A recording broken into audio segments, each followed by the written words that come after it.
नमस्कार, आप देख रहे हैं कैपिटल न्यूज। मैं हूं प्रफुल्ल गिरी। झारखंड पुलिस द्वारा राज्य भर में जन शिकायत समाधान कार्यक्रम का आयोजन किया गया, जिसमें बड़ी संख्या में लोगों ने भाग लिया। इस कार्यक्रम का उद्देश्य आम जनता की समस्याओं को सीधे वरीय पुलिस अधिकारियों के समक्ष लाना और उनका त्वरित समाधान सुनिश्चित करना है। पलामू जिले के मेदिनीनगर टाउन, छतरपुर, नावा बाजार और हुसैनाबाद थानों में इस विशेष कार्यक्रम का आयोजन किया गया। मेदिनीनगर टाउन थाना में कार्यक्रम का उद्घाटन जोनल आईजी सुनील भास्कर और एसपी रिश्मा रमेशन ने संयुक्त रूप से किया। कार्यक्रम को संबोधित करते हुए आईजी सुनील भास्कर ने कहा कि आम नागरिकों की शिकायतों को थाना स्तर पर मॉनिटर किया जा रहा है और वरीय अधिकारी इसकी नियमित निगरानी कर रहे हैं। उन्होंने बताया कि कई ऐसे मामलों का समाधान किया गया है जिनकी शिकायतें पूर्व में प्राप्त हुई थी। पुलिस लगातार शिकायतों को ट्रैक कर रही है और उनका निष्पक्ष समाधान कर रही है। वहीं एसपी रिश्मा रमेशन ने कहा कि पुलिस संवेदनशीलता के साथ जनता की समस्याओं का समाधान कर रही है। एक बार शिकायत दर्ज होने के बाद उसे नजरअंदाज नहीं किया जाता, बल्कि उसे लगातार मॉनिटर किया जाता है। कई मामलों का समाधान थाना स्तर पर कर दिया गया है, जबकि कुछ गंभीर मामलों में एफआईआर दर्ज कर कानूनी कार्रवाई भी की गई है। कार्यक्रम के दौरान अधिकारियों ने 40 लाख रुपए की ठगी के एक पुराने मामले में की गई कार्रवाई की भी जानकारी दी, जो पिछले जन शिकायत समाधान शिविर में सामने आया था। इस कार्यक्रम के माध्यम से पुलिस और आम जनता के बीच संवाद और विश्वास का पुल मजबूत हुआ है। लोगों में पुलिस के प्रति भरोसा बढ़ा है और वे अब खुलकर अपनी समस्याएं साझा कर रहे हैं।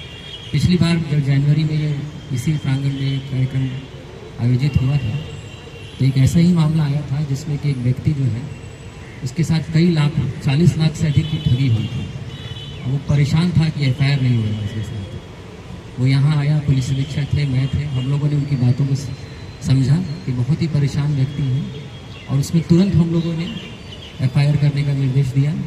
उसके बाद प्रोबेशनर डीएसपी थे, उसको हम लोगों ने इन्वेस्टिगेटिंग ऑफिसर बनाया और एटलीस्ट उसको एक मंच मिला जिससे कि वो परेशान था, कई दिनों से एफआईआर नहीं हो रहा था, अपने पैसे को रिकवर नहीं कर पा रहा था, बट तुरंत उसमें कार्रवाई हुई और हम लोगों ने उसमें डायरेक्शंस दिए कि उनकी रिकवरी होनी चाहिए।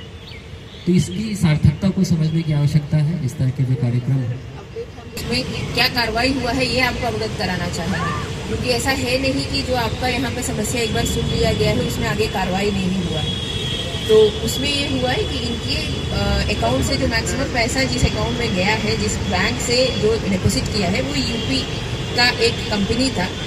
तो उसका अकाउंट को जो है कोर्ट के माध्यम से हम लोग फ्रीज कर दिया है और वो कंपनी का रिप्रेजेंटेटिव अपने एडवोकेट को लेके आया है, सारा कागजात लेके, और उनका ये क्लेम है कि ये जो है अपने मन से पैसा हम लोगों को ट्रांसफ़र किया है। तो एटलीस्ट हम लोग उधर तक पहुंच पाए, वो लोग यहाँ पे आए, उत्तर प्रदेश से उठ के आए और अपना सारा कागजात लेके आए। उसमें भी जांच में पता चला कि जितना पैसा का ट्रांजैक्शन इनके अकाउंट से हुआ है उतना का बिल या वाउचर वो कंपनी नहीं दे पा रहा है। तो अभी वो कंपनी के खिलाफ जो है हम लोग कोर्ट में वारंट के लिए दिया हुआ है। तो आपका जो समस्या हमारे सामने रख रहा है तो उसका समाधान और निदान हो रहा है। यही सर ने जो एग्जाम्पल बताया उसके आगे का कार्रवाई क्या हुआ, क्योंकि बहुत बार ये होता है आपको लगता है कि यहाँ तो आगे हमने समस्या रख दिया, बट ये ऐसे आदमी के एग्जाम्पल है जिसमें पुलिस ने आगे बढ़ के कार्रवाई किया और उसमें उसको कुछ सफलता भी हम लोगों को हासिल होने वाला है। तो उसमें आगे क्या कार्रवाई हो यही हम आपसे बताना चाह रहे हैं।